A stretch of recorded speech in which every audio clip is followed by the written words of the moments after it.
Then there were four teams left to decide the College Basketball National Championship.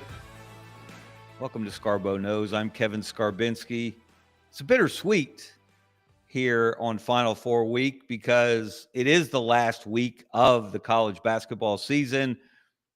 We do have four teams left, two of them from the SEC, very familiar, Auburn and Florida.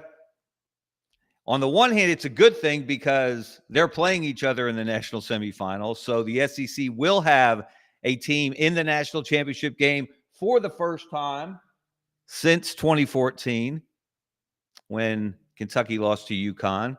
The SEC will have a chance to win its first national championship since 2012 when Kentucky beat Kansas with that incredible freshman class led by Anthony Davis.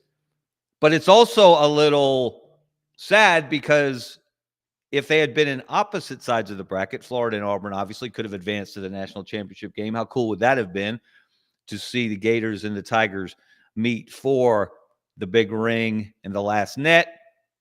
But we shouldn't complain when we've got two SEC teams in the Final Four.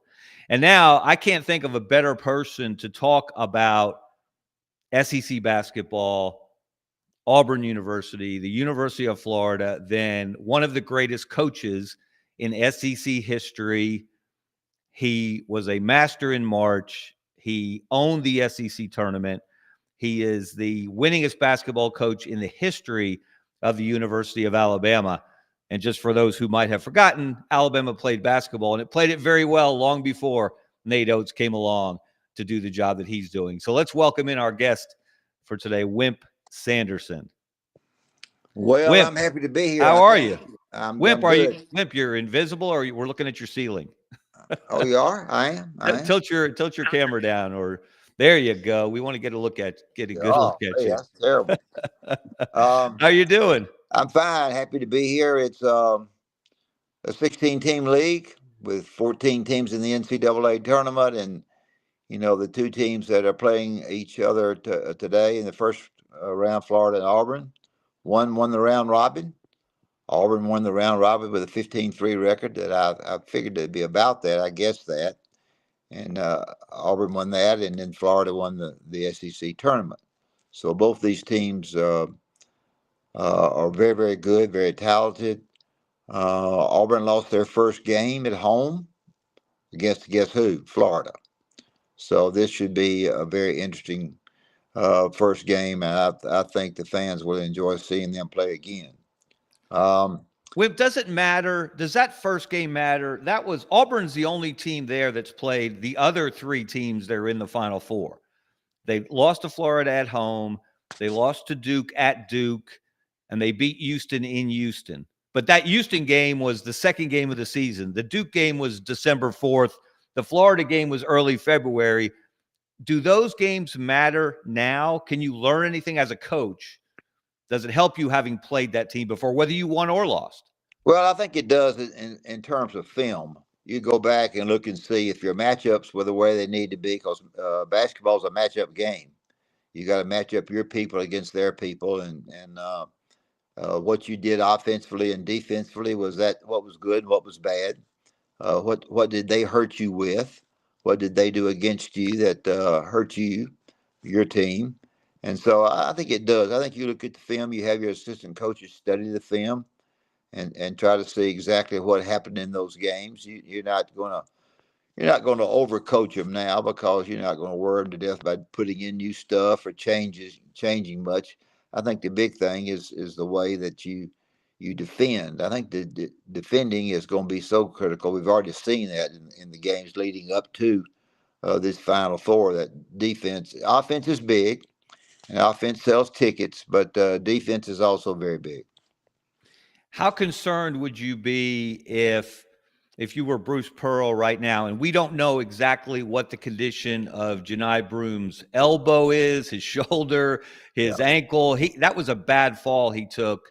He landed so awkwardly. It wasn't a fall per se. He just went to alter a shot, and he landed very awkwardly against Michigan State in that second half. Now, he came back in and he grabbed a rebound, he hit a three, but clearly he was hurting. How concerned are you if you're Bruce Pearl about how healthy he's going to be?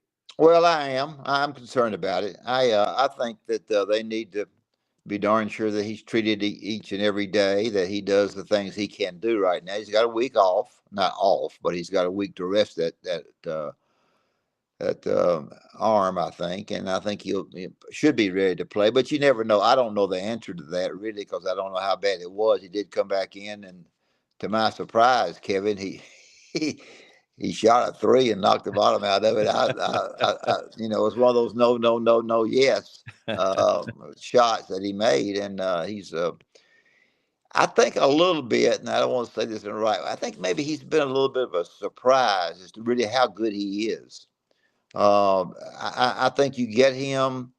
Yes, he's a good player. Is he going to be that kind of player? Probably not at the very beginning. You probably didn't think he's going to be the SEC player of the year.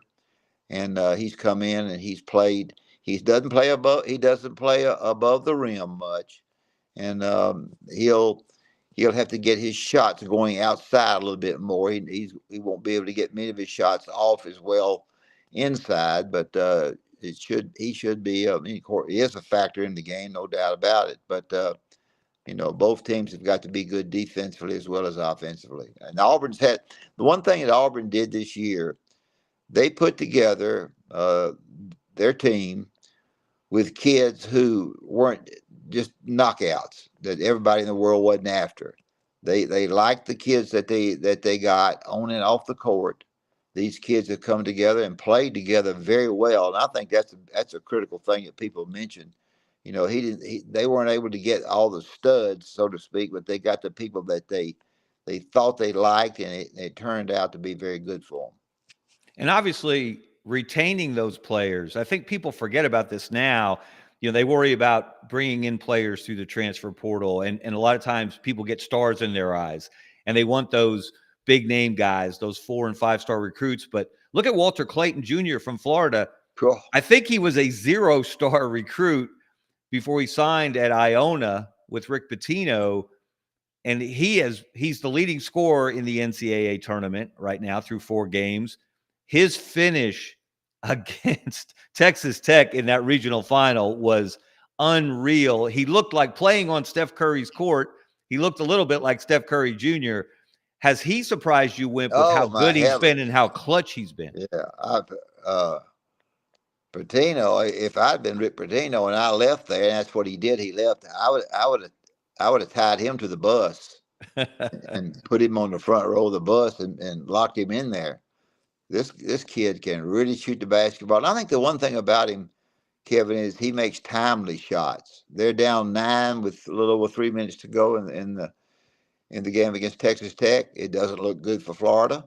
And brother, when he got the basketball, but besides that game, he knocked them home tough shots, and he gets a lot of credit. Florida's got a very good team.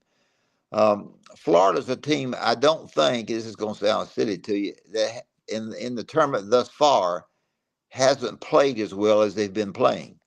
Now that doesn't mean that they won't win it all. They may win it all, but they just have not. They have not kept the basketball much. They've turned the basketball over a lot. They've just gotten by a very very, very good Connecticut team, and then turned around and won the next game. So, but they're good. They just haven't played quite as well. Now, does that balance out against Janai being hurt for Auburn? You think about Auburn has got Janai injured. I'm saying Florida hadn't played as good. It's just going to be a knockdown, drag out game. Does either team have an edge as you're looking at it and assessing both teams going into that matchup? We mentioned Florida won in Auburn, and it was a 9-point game, but it really wasn't that close. Does either team have an edge going into this one? Both teams have depth. Both teams have size. Both teams have guards that can make shots. Who has the edge in your mind? I think Florida has the edge on the boards. I think if you try to study the things that make you win, the defense, the long arms, the rebounding, offensively and defensively, I think Florida has a little bit better chance to run down shots that Auburn takes, and limits Auburn to one shot per possession. And I think Florida has the ability to have a lot of putbacks on their missed shots. They can rebound the basketball offensively and score. So, if I, and I could be dead wrong. It's a good question, but I would say a little bit with their size, their athletic ability, their shooting ability, they might have a little, not shooting ability so much, but they might have a little bit of an edge in this game. Um, Janai will be hard to defend. He'll have to score some of his points outside rather than inside. He'll go out on the perimeter some and shoot some. He's got a very good shot inside around the lane where he flips back and uses the backboard and scores. So it should be one of those games that you think it'll come down to the last shot. Of course, it won't probably, but both these teams have gone after each other. Florida, Auburn, and Alabama were both very fortunate in the way the schedule fell this year. Neither one of them had to go to Florida to play, and so that was good for them because going down to Florida did lose. If my memory holds up against a Missouri team that went in there and beat them, I think that's right. And but It Florida, is. Florida, Florida, won at Auburn. Alabama won at Auburn, and Auburn won at Alabama. So it's been a little bit of a confusing year as far as winning road games, and they've done a great job. So this should be just a terrific game. Both teams are well coached. They know what they want to do. They studied the film. Now they got to get out and play and do the thing that they need to do. You got to defend. And once you defend, you've got to limit your opponent to as much as you can to one shot under pressure. You have to defend. You have to defend the three. And when you defend the three, that people don't understand this. You have to defend the dribbler. If I take the basketball and I get by you, and somebody over in the wing has to come over and help you defend me, and I kick the basketball over to your man that you just left, and he shoots a three and makes it, then that's trouble. And I think you have to understand that you have to defend the dribbler. And a lot of the rebounds that will come off will be long rebounds because a lot of 3-point shots. The closest place to make the three is in the corner. It's a little bit closer there than it is out front. I think that's an interesting stat there. So defend Well, the hey, you dribbler. just brought up a good point. Okay. Alabama in the Sweet 16 against BYU. They shoot 51 threes. Yeah. They make 25 threes. Both are NCAA tournament records. Obviously, BYU was the lowest rated defense in the Sweet 16 in the 70s in Ken Palm. So not as much of a surprise. But Alabama does not have anything close to that kind of a performance against Duke in the Elite Eight. Is that just because Duke has better players? Why are they a better defensive team? Why do they have an advantage on Houston? Is Duke the favorite going in to this Final Four? Because not only can they put the ball in the basket in a variety of ways, but they will guard you. Well, I think if there is a favorite, it'd be Duke. I think everybody thinks their team's going to be the favorite, but I'd say probably so. The reasoning and the answer to your question is that Duke plays a switching defense. They don't worry about big on little or little on big. If they need to switch the screens, they'll switch up. They will screen. They will switch the screens. They may be guarding one guy 1 minute and 30 seconds later guarding somebody else. So that's what switching is all about. Alabama had not seen the switching defense that much, and the big guy for Duke, he clogged everything up in the middle. The middle was clogged up. They couldn't get to the basket on their dribble drives.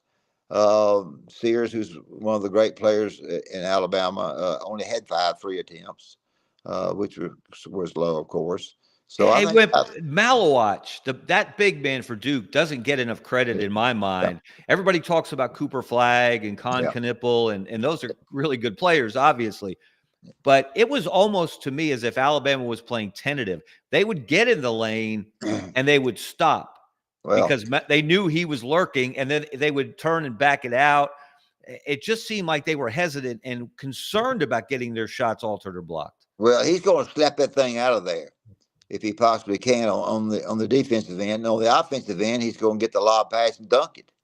I mean, he's a big, tall kid and a very, very fine player. But he did both, just like you said. On the defensive end, he was very effective. You combine the switching defense with a guy in the middle that clogs it all up, and if they get a shot off, it's not a good shot. It's a contested shot inside, and then they go to the offensive end. That dribbler gets by a guard out front, and he can't go to the basket. He just throws it up in the air, and the big man just gets it and ducks it. And so he was very effective, and that's the reason that Duke was as effective as they were against Alabama. Let's talk about Alabama. Obviously, you win 28 games, Yeah, you get to the Elite Eight. It's hard to say that was a disappointing season, but Nate Oates himself said it. Their goal was the Final Four. They thought they had built a team good enough to get to the Final Four. yeah. They didn't get there. So there's disappointment. How would you assess this Alabama season? Well, it was a good season. They had a great season. They were one game away from going there to the Final Four, and just didn't quite get it done. But they had a good year. They played a very tough schedule, which they I think when you play that tough a schedule, that you're gonna feel comfortable about yourself when the tournaments start, because you feel like in your mind we've playing a lot of good people. We're not going to play anybody else in the NCAA that's any better than the teams that we've played. And so you're good mentally, and they are. Well, the one thing about Alabama is this: they're not as good defensively as the coaches would like for them to be.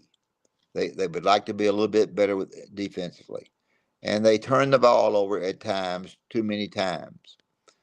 But I think Alabama, with their offensive boards, put it back, shooting the threes, getting the fast break, getting the lob passes, all those four offensive things can overcome the mistakes they make on defense.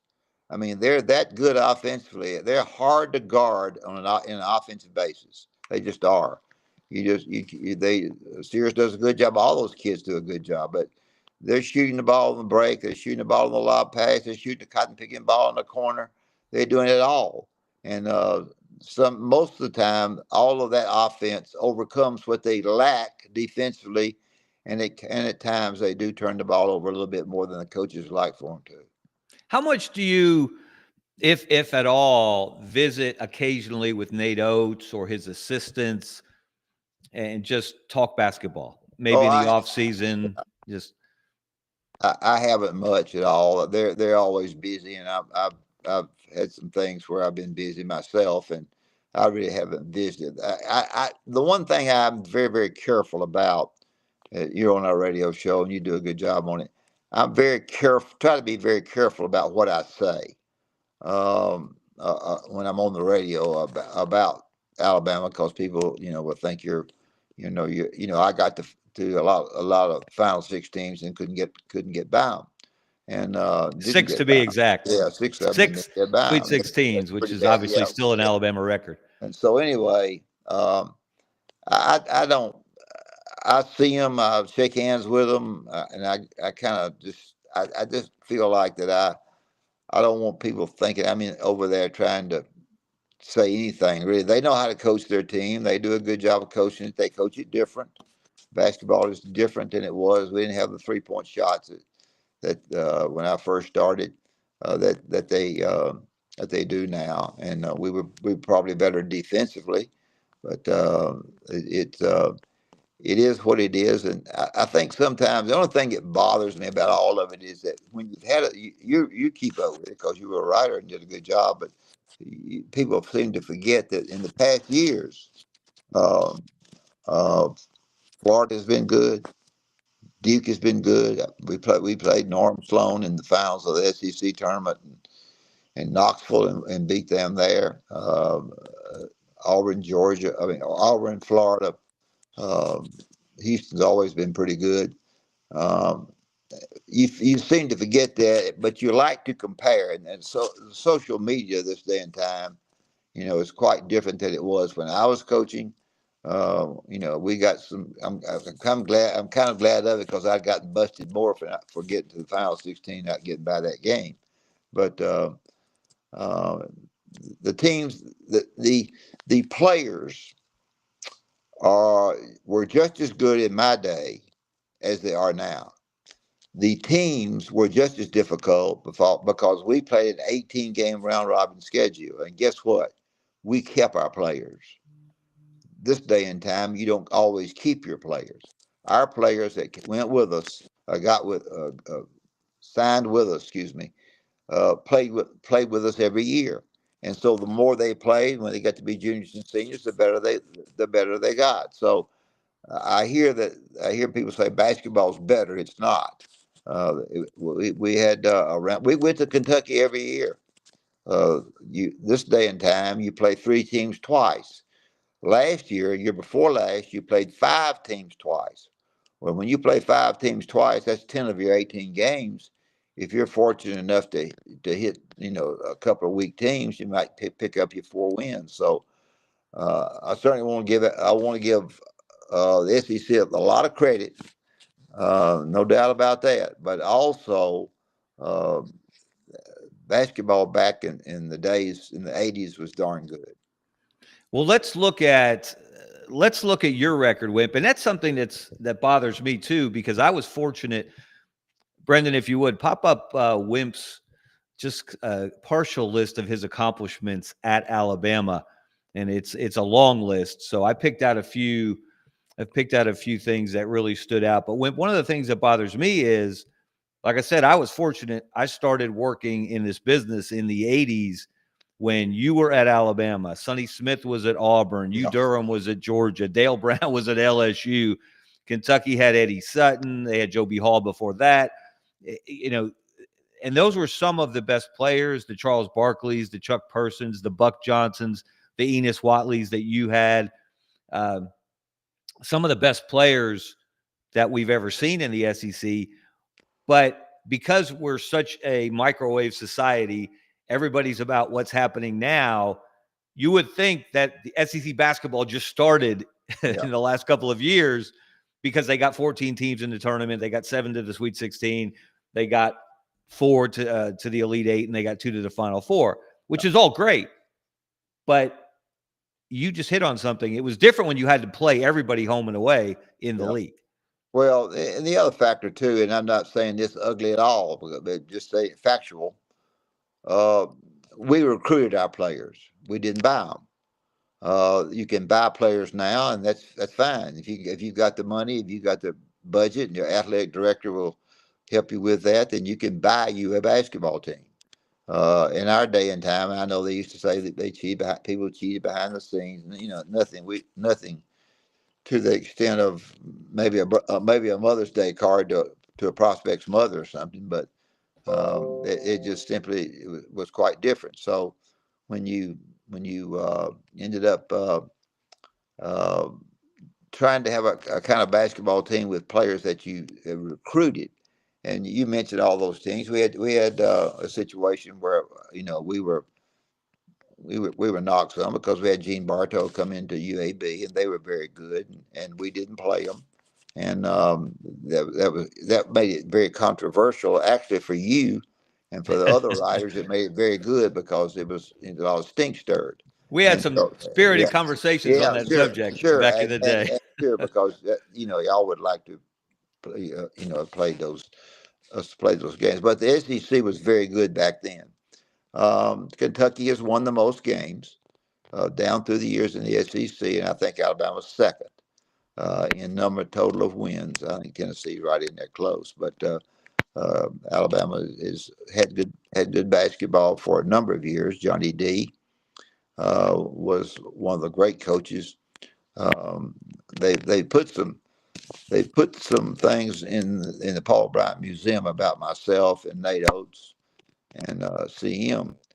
And I called the lady the other day and I said, Johnny D needs to be in there. Johnny D had a team that went to Montgomery, first team ever to score 100 points against Kentucky and beat them, and sort of got basketball really going back in when we were we were getting minority kids to play for us. So Yeah, that was back in the it's always good. 50s, the Yeah, yeah. Rocket 8, Yeah, that's the team all was you. known as. Yeah, all you people that were listening to listen to this show with just a thought in your mama's mind. You weren't your mama may not have been born. I got to ask you, though, since we're talking about that, I have made the point, and I have been emphasizing it. I've been tweeting it throughout the NCAA tournament. I know you've seen it. How many NCAA tournament wins that you had, which is 12, how many Nate Oates has had, and he got to 11, and now Bruce Pearl has gotten to 11. And yet, after the Sweet 16 win over BYU, Alabama's official Twitter account put out a congratulatory tweet to Nate Oates on winning his 11th NCAA tournament game, a new school record. Well, it's not a school record except for the fact the NCAA vacated your 2 wins in 1987. Does that bother you? Well, it shouldn't have. They shouldn't have. There's no reason to have You done know the that. story better than anybody. Yeah, well, yeah, I don't. I didn't even know that happened. Um, I think the SID. I don't know if the athletic director told them to do that or not. I have no idea, I but think the NCAA told, yeah, and you could see it. It's weird. It's in different media guides where they will include those victories, yeah, but they will put an asterisk and they'll yeah. explain the NCAA vacated Well, those victories in yeah, that postseason only because a couple of guys, maybe did sign something with an agent or one of those yeah. napkin type deals. But to me, why are we still denying that those Well, games yeah, happened, that those I wins didn't occur? it's okay. I'll be somewhere along the line. These guys that you mentioned are going to break all of my records. There's no doubt about that because they're going be continued to coach, I guess, and my days are over. So it is what it is. We had good teams and we played hard. We got in the final game, several times, and so anyway, it is what it is. And what you if you you'll let that bug you if you're not careful. And I try to just turn the page and go on. Are you surprised, though, Wimp, that the SEC has done what it's done this year? 14 teams in the tournament, shattering the record by 3 of the Big East set back in 2011. As I said, 7 getting to the Sweet 16, 4 to the Elite 8, now 2 to the Final 4. I am, and also along with that, uh, I, we have changed things. So basketball changes, and this is not going to be favorable with everybody, but um, we've got the leagues are different. The ACC was top to bottom was very very tough when I was coaching. This year, you couldn't find anybody but Duke, maybe North Carolina at times. Big controversy about that, but the ACC was not as good. Um, and I think the other teams, when you go to the western part of the United States, you look up and all of a sudden, Southern Cal's in the Big Ten, UCLA's in the Big Ten. Oh, lo and behold, Oregon's in the Big Ten. So to me, the people, although Alabama played a very good schedule, the people are surrounding uh, uh, the SEC. Maybe we're not quite as good as they have when we were coaching. So um, does it surprise you that many got in? Yes, it does. Wimp, Did let's they? look at your record, and we have a graphic up on the screen. Most wins in school history, 267. That's soon to be over with. 6 SEC, not for a while, 6 SEC championships, 5 in the tournament, 1 the regular season, 10 NCAA tournaments in 12 years, 6 Sweet 16s, 12 NCAA tournament victories. You still, to this day, are in first place in the SEC and getting to the SEC tournament finals, getting to the semifinals, second in SEC tournament championships, second in SEC tournament victories behind Billy Donovan at Florida. And he was in ninth, I should add, not to put an asterisk on it, but Billy coached in 19 SEC tournaments. You coached in 12. and he only has a couple more victories. What are you proudest of I your don't time know. at Alabama? I think just the overall thing. I don't know that any one particular thing that sticks out too much. You know, here's the difference. When we were getting people, and I won't argue this. There are a lot of people who say the round robin is more important than winning the tournament. Well, the round robin is not like the round robin when we were there. When we were there, it was a round robin. You played Florida twice, you played Georgia twice, you played everybody twice. This day, that's changed. It's somewhat changed a little bit, so that makes it a little bit different. When we were doing it, here's what the SEC said: the champion of the SEC is the one that wins the tournament. Now, is that fair? I don't know if it was or not. I thought it was because we won it a lot. But that's what they said. The champion of the SEC gets the championship ring, and my players thought that was important. So when we got ready to play in the SEC tournament, we used those things. If you want to be the champions of the SEC, regardless of what anybody says, the team that wins this tournament will be the champion, and you'll get the ring. And so that's what happened, and we were able to do that. As I already said, we got two teams going against each other Saturday. That one won the SEC tournament, and one won the round robin. So I I can see arguments on both sides. The only problem is SEC said and, that the winner of the SEC tournament was considered the SEC champion. I've got to ask you, and you alluded to it earlier, in that you are careful in talking about Alabama basketball I am. on your radio show, and we should tell people that on Tide 100.9 in Tuscaloosa, Wimp and his son Barry have a daily morning radio show. I'm fortunate they allow me to come on and banter with them every Tuesday morning. Sometimes we disagree. That makes it more fun. Yeah, it does. And your approach is different than Pat Dye's approach. He was quite critical at times of Auburn football when he was a retired Auburn football coach, and he would go on radio shows occasionally, and he would say some critical things because he wasn't happy with the state of the program at different times.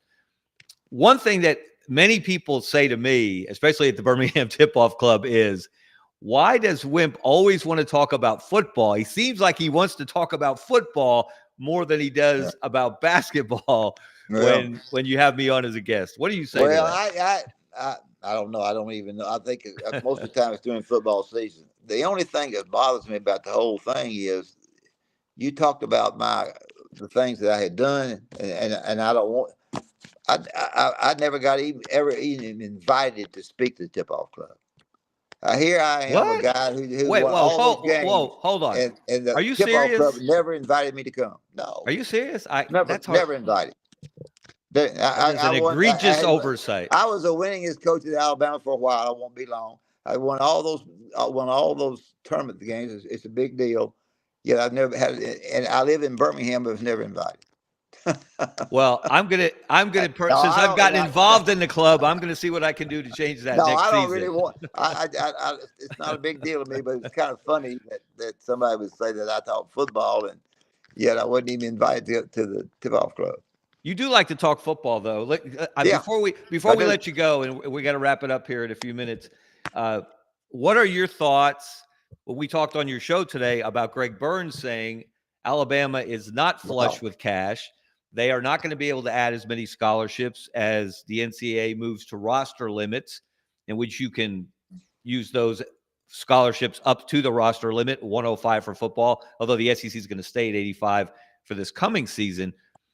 But that was interesting what Greg Burns said. Yeah. And how confident are you right now about the state of Alabama football? Are we going to see an uptick this year? Is that going to depend on the quarterback position? Are you concerned about the long-term future of Kalen DeBoer, considering he's trying to match up to Nick Saban? Yeah, I think he's going to do fine. You're never going to be as satisfied with the way Nick was and Coach Bryant was. I think he's going to do fine. I think the athletic director's done a good job. I think it costs a lot more money to run a program, a swimming program or a rowing program or whatever kind of program you're trying to row than people realize. It's cost a lot of money to do that, and I think people don't recognize that, and that's that's the big thing. Um,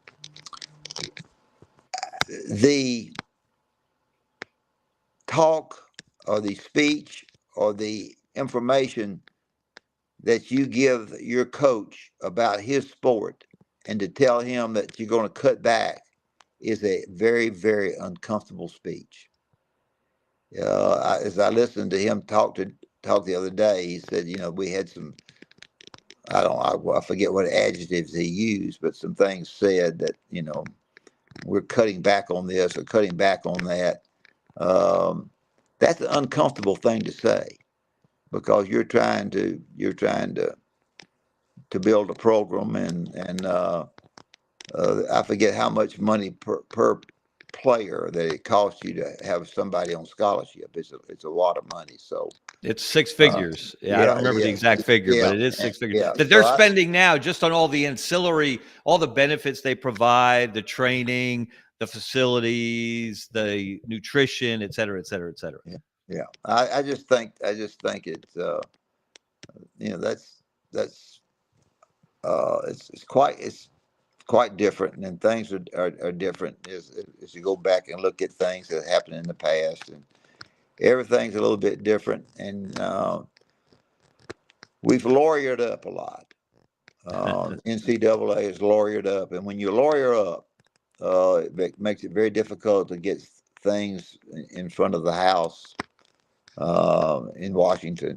And I don't know if we'll ever get it the way we want it. But if when I used to hand out uh, $15 a month for laundry money, and by the way, we broke that down to $7.50 every 2 weeks. $7.50 every 2 weeks, and the line looked like he was going to Burger King. Just a minute, the line was so long. They all You wanted can't just get a $7. meal at Burger No, King for right. that today. No, so they stood in line for $7.50, and if Coach Bryant, Johnny Vaught, those people were to wake up and come back and talk about in the millions, they would they couldn't handle it, and they wouldn't know how to handle it. And I tell you something, a lot of the coaches are not handling it very well themselves. They're disgusted with it, and I think the sad part about all of this to me is that we quit recruiting high school kids, and I think that's bad. And we just high school kids are forgotten right now, and I think that's bad.